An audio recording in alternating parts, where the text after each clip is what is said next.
BS টিউশনে তোমাদের সকলকে পুনরায় স্বাগত জানাই।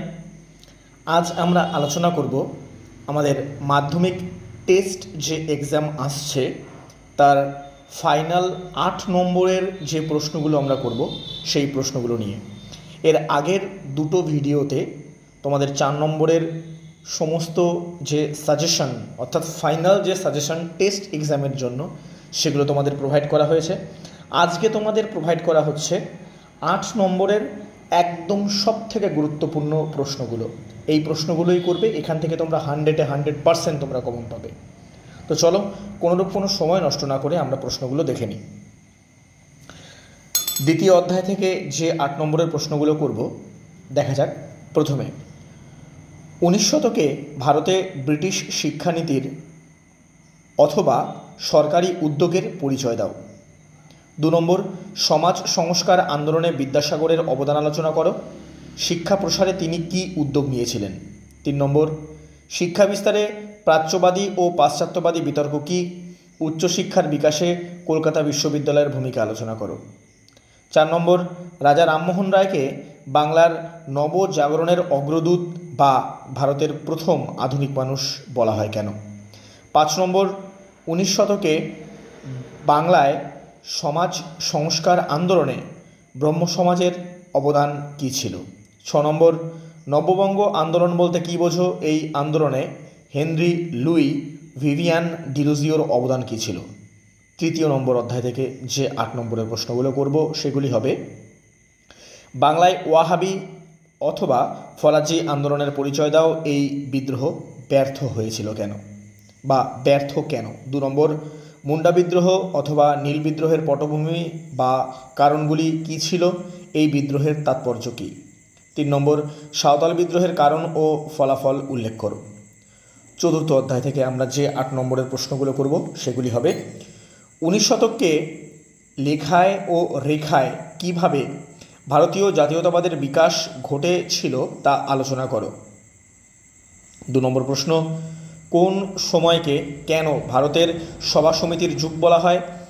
ভারতের জাতীয় রাজনীতি তথা আন্দোলনে এই সভাগুলির অবদান কী ছিল। 3 নম্বর, মহাবিদ্রোহকে ভারতের প্রথম স্বাধীনতা যুদ্ধ বলা হয় কি।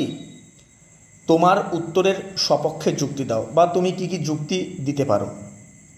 4 নম্বর, মহাবিদ্রোহের 1857 খ্রিস্টাব্দ প্রকৃতি চরিত্র কী ছিল তা সংক্ষেপে আলোচনা করো। বা এর অথবা প্রশ্ন এমনভাবে আসতে পারে, এই বিদ্রোহ কি একটি সামন্ততান্ত্রিক বিদ্রোহ ছিল, তুমি যুক্তি দাও। 5 নম্বর অধ্যায় থেকে যে 8 নম্বরের প্রশ্নগুলো করব এবার আমরা, মানুষ, প্রকৃতি ও শিক্ষার সমন্বয় বিষয়ে রবীন্দ্রনাথের চিন্তার সংক্ষিপ্ত পরিচয় দাও। 2 নম্বর প্রশ্ন, বাংলায় কারিগরি শিক্ষার বিকাশ সম্পর্কে সংক্ষেপে আলোচনা করো। 3 নম্বর প্রশ্ন, 19 শতকে বাংলায় বিজ্ঞান শিক্ষার বিকাশ সম্পর্কে যা জানো তা লেখো।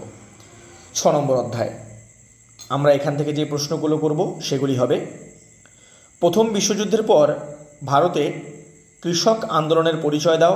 এ প্রসঙ্গে কংগ্রেস অথবা বামপন্থীদের ভূমিকা কী ছিল। 2 নম্বর প্রশ্ন, 20 শতকের ভারতে উপনিবেশ বিরোধী আন্দোলনে বামপন্থীদের ভূমিকা কী ছিল। 3 নম্বর প্রশ্ন, জাতীয় কংগ্রেসের ভিতর বামপন্থী মতাদর্শ উদ্ভবের কারণগুলি উল্লেখ করো। 4 নম্বর, প্রথম বিশ্বযুদ্ধের পর ভারতের বামপন্থী শ্রমিক আন্দোলন অথবা ট্রেড ইউনিয়ন আন্দোলন সম্পর্কে কি জানো তা সংক্ষেপে লেখো।